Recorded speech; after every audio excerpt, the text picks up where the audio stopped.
Hey, what's up, guys? It's GranularSumo here. So last night I uploaded a little project that I started writing at like 3 o'clock in the morning or whatever. And Neuro Girl, I think it was, asked me to make a tutorial on the bass sounds. So I thought I'd do a quick rundown of the process that I used. You're not gonna end up with the exact same sounds as what I had in the track, because like you end up with like it's totally random every time. You end up with like loads of different sounds, and I just chop the coolest sounding ones up and render them out into samples that I can use later on when I feel like writing stuff. But I use this same initial patch and things. So like, yeah, you can do whatever you want with it, I guess. So like to begin with, I just had this instance of operator. Nothing special at all. It's just on the first oscillators on the square 3 wave with the fine tuning set to 28. And then the second oscillator is just a sine wave with the fine tune set to like 983 or whatever. So it's like about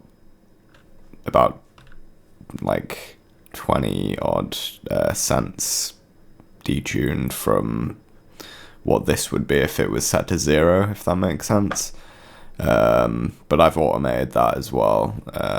You can see the automation here. There's not much automation going on. And then I've also automated the level.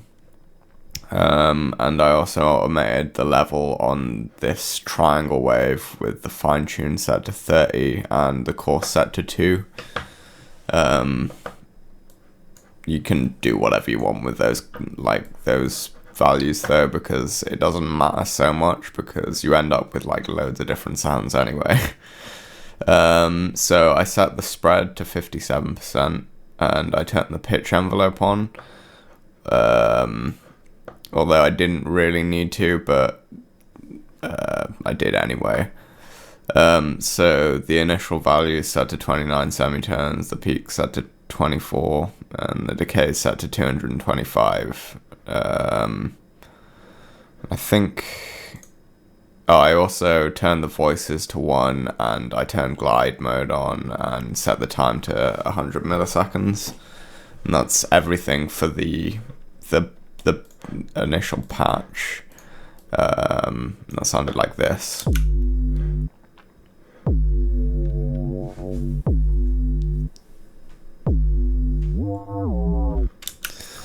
So then I have it going through trash 2, and I just set it to this soft taco setting, and I turned the drive up a little bit, I think. I can't remember exactly. But that's all that's going on there. I haven't used anything else in there.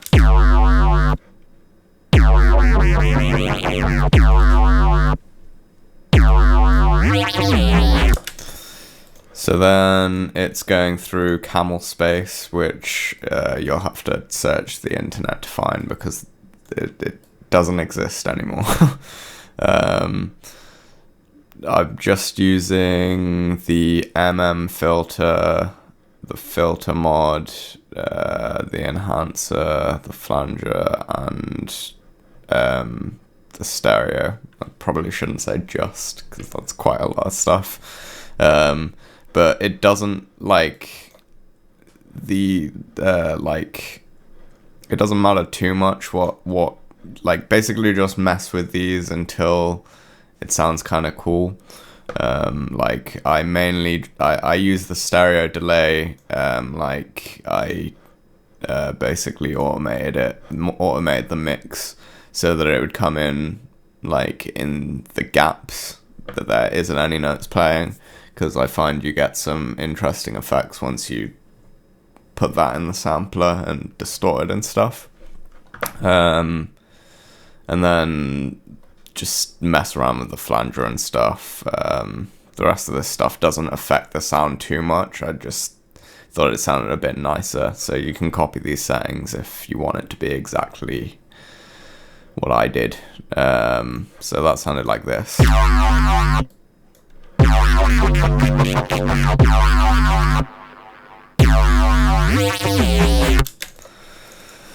Then it's going through camel fat, which also you'll have to search the internet to find because they don't make this anymore either. I'm just using the distortion and the compressor. So the bit crusher is turned up like just over halfway. The mech or whatever is turned up to just before halfway. There's quite a lot going through the tube distortion, and then this one's like about the same as the bit crusher. The amount's on like the 4th dot or something, and the release is almost at full, and that's everything that's going on there.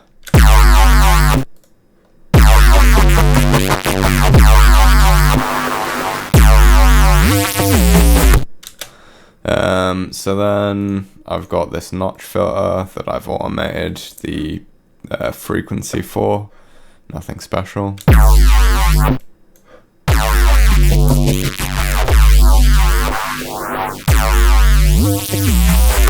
And then I've got Valhalla Room that I've just basically automated the mix so that in these gaps there's also a load of reverb. I like how this reverb sounded. I tried doing it with the stock Ableton reverb to begin with, but it kind of sounded shitty, so I used this instead.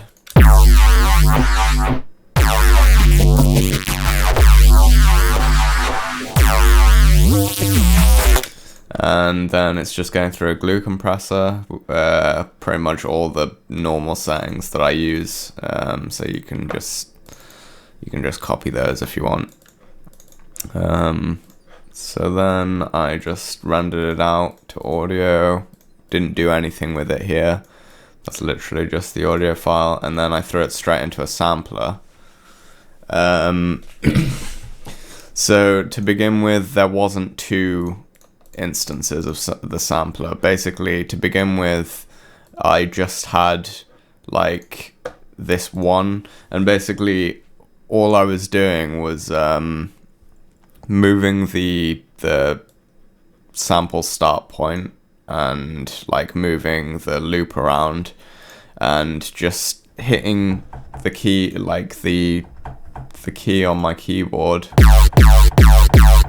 and then just fucking with all these different things here, like the oscillator type for the FM synth thing, the volume for that, the coarse value, the amount on the pitch envelope, the pitch decay, the spread amount, the type of the type of wave shaping or whatever, the amount for the wave shaper. Literally just kept on hitting the key and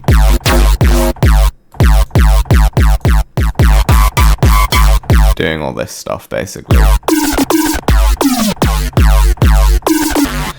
Nothing special at all, but like basically I was just what I did was I set up an audio track and turned it onto the resampling mode, and I just armed both of these so that as it was recording out these notes, it was also just recording it straight out to audio. And then I eventually threw in another sampler and detuned it slightly by 11 cents, I guess. And I also automated the detune value there. I don't know why. And I put the pitch envelope decay value on both of these on this macro knob here, so I could mess with them both at the same time, so it didn't sound all weird.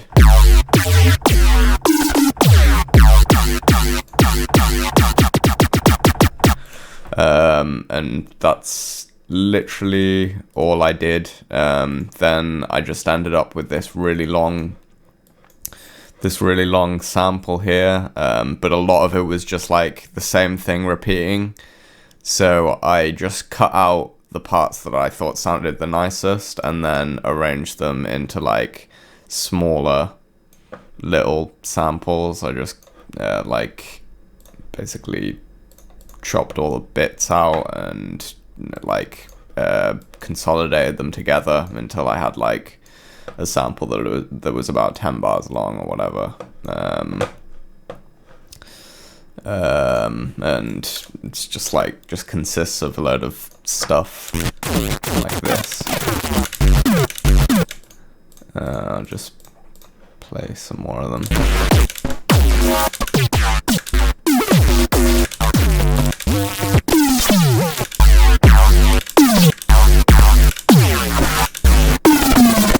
And that's literally it. I then just exported it, and I save them here. Like I give them a name and then put the date of the put the date of when I did it and what, like how far along the sample it is or whatever. Like this one's number 1, this one's number 2, this one's number 3, and so on. So then when I get round to writing a song next, I can just drag them out and throw them in the project, and I already have cool sounds ready to play with. Yeah, so I'll just show you the project quickly.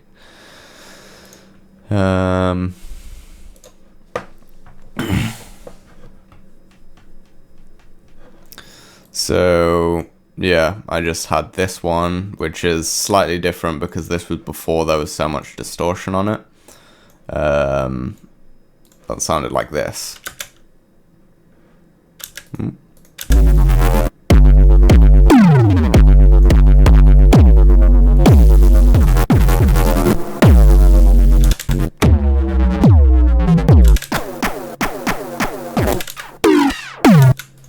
So there's slightly less distortion on that one, but it's the same synth and things. And yeah, then I just like started chopping it up, time stretching it and stuff, layering it with other bass sounds from the same sample and things.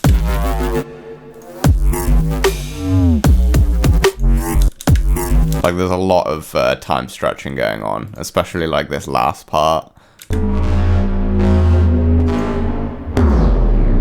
It's like just way too much time stretching. And yeah, that's literally it. So hope you guys found that helpful. I'll catch you guys next time.